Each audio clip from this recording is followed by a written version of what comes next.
welcome to Barbarian Law, the YouTube channel. I'm Karim Eshqoor and I'm the managing partner. And please welcome to my video. I originally wanted to talk about asymmetric warfare, but I was getting very emotional.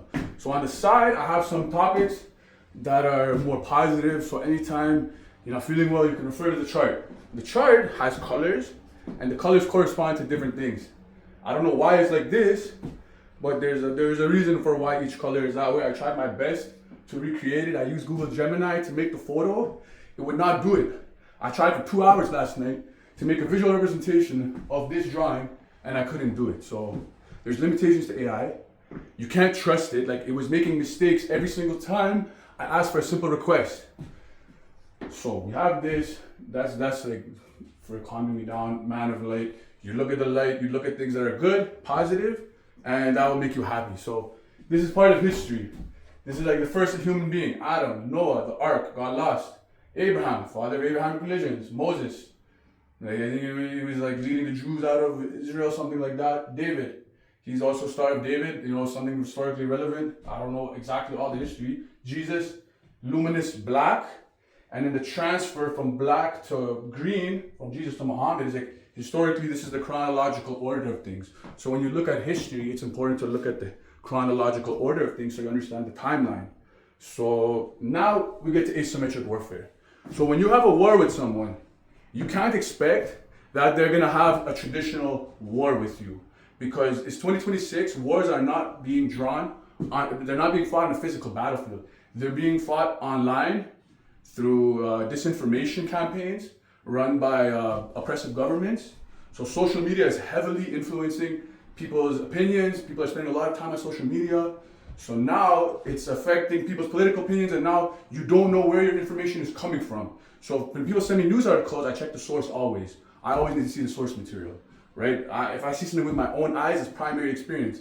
If it's not from my own eyes, it's secondary materials. So I use all this information to come with this.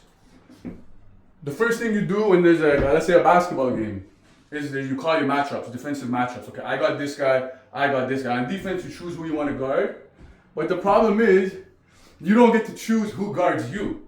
So traditionally, you guard me, I guard you. But if there's someone who has a specific skill set, you might want to put someone specific on them for your reason, and then they can counter with their strategy. So what types of mismatches are there? He's too small. He's too slow. He can't go right. He can't shoot. He can't dribble. He looks down when he dribbles. He travels. So like a mismatch would be like, oh, now he travels. Traveling is like is something different, but it's like traits of the player that you can exploit. So for me, some people, they look at me, oh, he's short, I want to post him up. So that actually is not going to work well for you, because I have a low center of gravity and I can push you out of the paint. So is it a mismatch or not?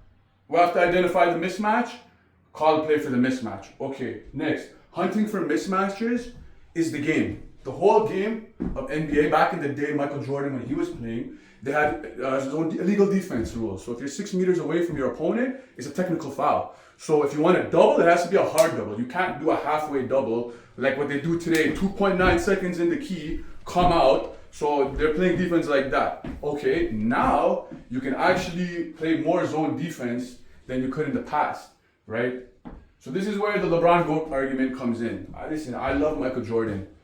Anyone who knows me knows I love Michael Jordan. I watched a 700-minute documentary about this guy. I watched his 5 greatest games, 69-point game against Cleveland. He made it look effortless, mid-range game, but there's a lot of holes in the Jordan's game that no one's talking about. First of all, he's smaller than LeBron. LeBron is a better passer. I'm not going to say like all the things that are different about the players, but LeBron, what my point was, is a mismatch hunter. Who's guarding LeBron? Even Jordan guarding LeBron is going to be a problem for Jordan. It's like literally LeBron at his peak. I saw Zion go to the rim against LeBron like this week, and LeBron didn't even contest it. I was thinking to myself, this is 2008 LeBron. He would pin that against the glass so hard, he would jump. Like, he didn't even jump. He's 41, 40 years old. Like, honestly, I started watching basketball when LeBron was starting. So I'm following his whole career. The guy has never made a mistake. This is the other reason why LeBron is a GOAT. The guy reads books. I guarantee you 100% LeBron has read The Art of War. You've seen him in the locker room. He's reading books autobiography of Malcolm X. He's holding it backwards. People think he's not reading, but actually LeBron reads. LeBron studies the game. Jordan, he wasn't studying it as much. People in NBA at that time, it was a part-time job. People weren't getting paid as much. They didn't take it as seriously. Now people training full-time year-round. So it's a completely different calculus. So LeBron is playing against tougher competition. He had to play against Kevin Durant in Golden State. Who is Jordan playing? Karl Malone and John Stockton. It's not even comparable. Like Charles Barkley, the best player on the Suns who they beat in the finals. Charles Barkley is 6'4" power forward. It's like, okay, good job. You scored 55 points against them. LeBron dropped a 40-point, 50-point triple-double against the Warriors with Draymond Green, Iguodala, Durant. Like, it's not even comparable. Like the one championship LeBron came back from down 3-1 is more valuable than is more impressive than any of the championships that Michael Jordan has won. So we talk about who's the best player, who if you have to fight against the aliens, who are you choosing first? It's LeBron, right? He's not gonna get hurt ever. He's not gonna gamble on games, get you in trouble. You know, it's like Jordan actually had a lot of cover-ups that were like swept under the rug by David Stern. Now everything is in the public eye. Imagine if Jordan had Twitter at that time. They would be on him, on his case. People would turn on him. Now people just mythologize him because he worked for Nike. There's movies about him. He made the NBA big, but it's not about that. It's about the game. So defensive mismatch is what I'm talking about. You have to guard LeBron. If you can't guard LeBron, your team is screwed because one player mismatch is going to cause mismatches all over the field. That's why you have role players. One that cut to the rim, one that go for three. Everything has to work in unity. Okay, so Art of War. What is the Art of War? This is a book. It's probably this thin. It's very small. It's written by Sun Tzu. It's a book about a general. The general, he's just giving very practical advice. If you're high, try to fight the enemies at a low. If your back is towards a river, get away from there. Things like this. So I know LeBron has read it because of the way he plays. Same thing with me. I've read it. I read it for a long time. So I know that you don't fight someone when it's not in your opportunity. You fight when it's time to fight. I'm gonna talk about the IRA. Is like the rebels of Ireland.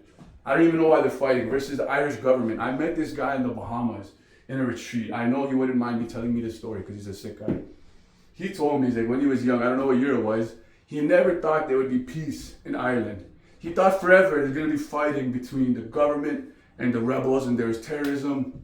He told me about one telephone call he got from like IRA and he connected it to someone and somehow they arranged for peace in Ireland. He's like, bro, I never thought it would happen, but now there's peace in Ireland. So I'm talking to him about Iran. I was like, bro, Iran, there's no peace. He's like this, that. He's like, you have to pick a day that it's going to be finished and manifest it. I don't remember what day I picked. It was like February 2026. I was like, in my birthday, like next couple of years, 3-4 years. So it actually it's actually still possible for everything that you want to come true. You have to manifest it, speak it into existence and believe. So revolution happens through the heart. And revolution includes loving it. So it's like love and evil is like two sides of the same coin. They're almost spelled backwards the same. So like this is why I have warfare on this side, I have the spiritual side on this side to give you an idea that everything is connected and the unity of all these ideas is not something that we can break apart and discuss without context. It's important to you to understand the context of politics, religion, nationalities, how do they all fit in together into the greater outside universe, and then we have to plug into this and see where our role is, free Iran, and hopefully by next time I make this video, there's a new government, free us.